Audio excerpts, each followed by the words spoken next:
Hey everyone, and welcome to the channel. My name is Ash and I'm here with a review for Hero Survival on Xbox. Now this releases on the 27th of October 2023, so it's coming very soon. Developed by Pigeon Dev and published by Sometimes You, who were kind enough to send me a copy for this early review. Now, this is another one of those roguelike action shooter games, very much in the vein of Vampire Survivors, where you run around, killing loads of enemies, surviving waves, leveling up, onwards and upwards over and over again. Now, in this game, you actually face off against like classic horror movie enemies. So you've got like Wolfman, Ghost, Dracula, Frankenstein, mummies, that sort of stuff, which I thought was really cool. I love seeing them all in this bright, colourful, pixelated style. Now, this plays very, very similar to the other games in this genre, with a few little tweaks. Now, in this game, you get XP from killing enemies. However, you don't have to pick up XP orbs, which is an absolute godsend, especially when there's tons of enemy on screen. You just slowly but surely level up your XP counter. Now, there's also coins to grab, which are dropped by enemies randomly, which you do have to pick up, and they can be spent in between runs on new characters and stuff like that.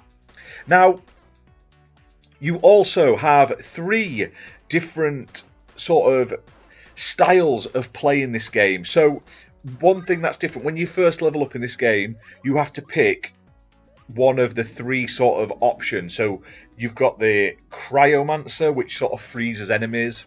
You have the bomber, who drops bombs and blows things up.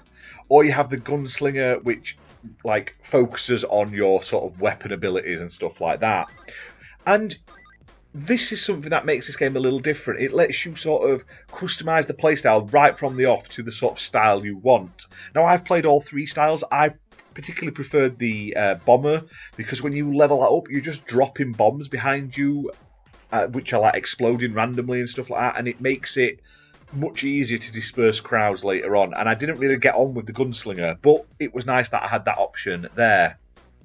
Now, another thing is, you don't really get abilities as such. You get different weapons, and there's 14 different weapons, from like shotguns to revolvers to sniper rifles, like grenade launchers, machine guns and stuff like that.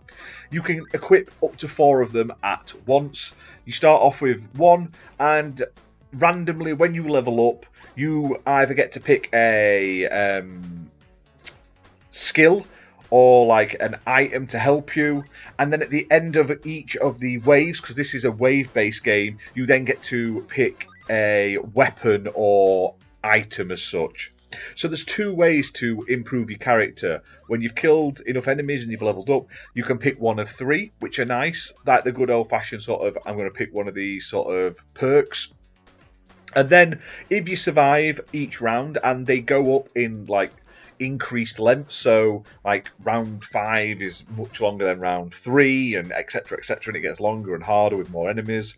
At the end of each of them, you get to pick a variety of different weapons and items, each of them color coded depending on their rarity. So they go from like common, rare, uncommon to like legendary and stuff like that.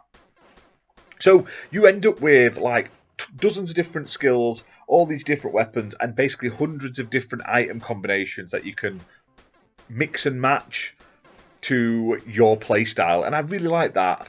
Now, gameplay wise though, it's pretty much by the book for this sort of style of genre. There's a variety of different levels, and you'll unlock more of them. Once you've completed one, you'll unlock the next one, and so on. You basically have to just survive to the end and then beat the boss.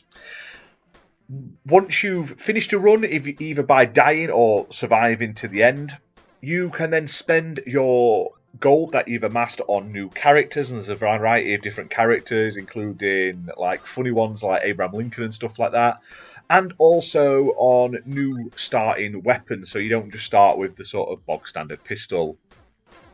Now, all in all, it's a fun little game, very simple to play, difficult to master like these games are, but this is like my current favourite genre of video games right now. It's one of those games I can pick up and play for like 10 minutes, 20 minutes, 2 hours if I want to, but I can just sort of pick up and play, do one run, and then move on to something else, or play it on like a dinner break or something like that at work.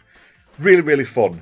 Now, it's playable on Xbox Series X and S. I played this on Series X. It's priced at £4.19 on release, or you can pre-order it and save 84p, so you can grab it for £3.35 if you pre-order it before release.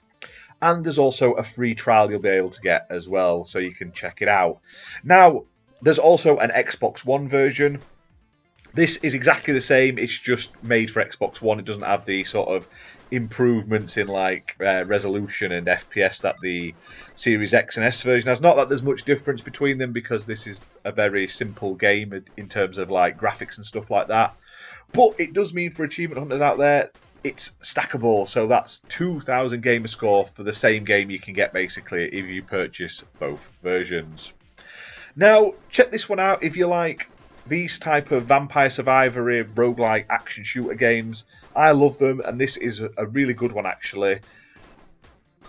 Simple enough achievements. They will take you quite a while to get, because it's all about amassing like kills and stuff like that, and having to finish all the runs, which will take you a few hours at least, probably 4 or so hours, depending on how skilled you are at the game, if not longer.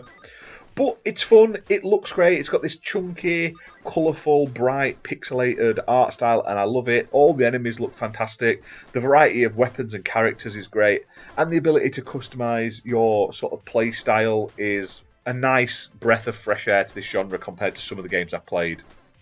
But hit that like button, hit subscribe, and we'll see you very soon for more gaming content, guys. Bye for now.